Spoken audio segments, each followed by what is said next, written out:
Hey everybody, more to let Burger cook. So I'm doing dessert now, and these are some walnut date brownies that I've made a bunch of times. Another recipe I stole from the internet, but I want to show you how I do it. So we got 40 grams of cocoa powder, 300 grams of walnuts. I'm going to show you the dates before I pit them because they look much better unpitted, but these are some Costco dates, and I use the ones with pits in them if you can get them, because they're more moist. And if you use the pitted ones, the brownies get really dry and they don't hold together well.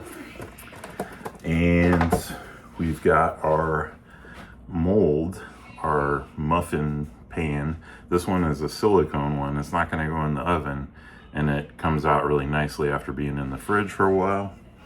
And somewhere over here,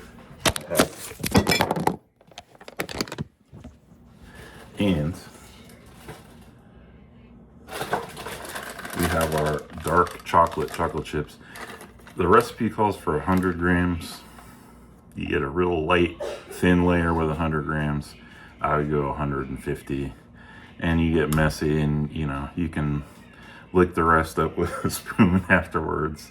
Yeah, 150 grams of dark chocolate. Dark chocolate's supposed to have less fat than milk chocolate. Sure, delicious. We'll see how it turns out. All right, how are we doing? More let Burger cook. So we got dessert now. We got some bakeless, flourless brownies that we stole from the internet.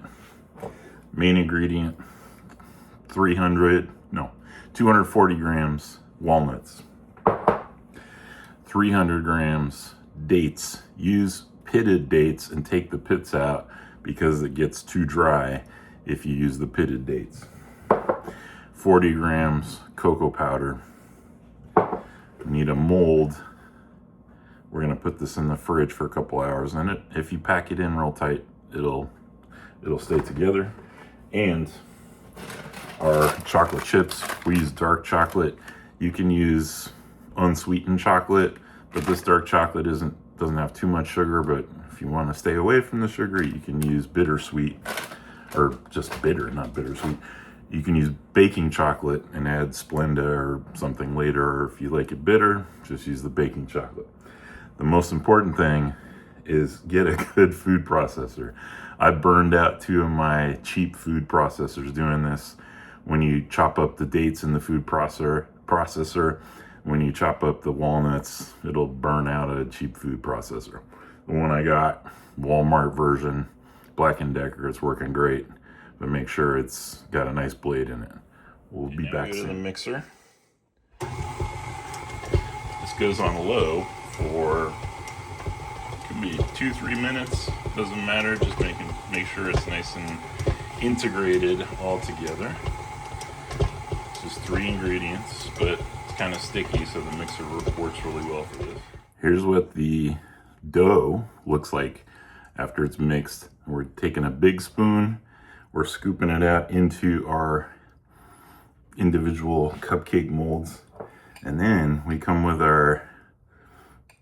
we're using a little glass for this, but anything that's the shape of the individual cupcake, we press it down a little bit so it has a nice firm texture, and then the chocolate goes on top. So we got the molds filled now, ready for the melted chocolate. I did make a little bit of a mess.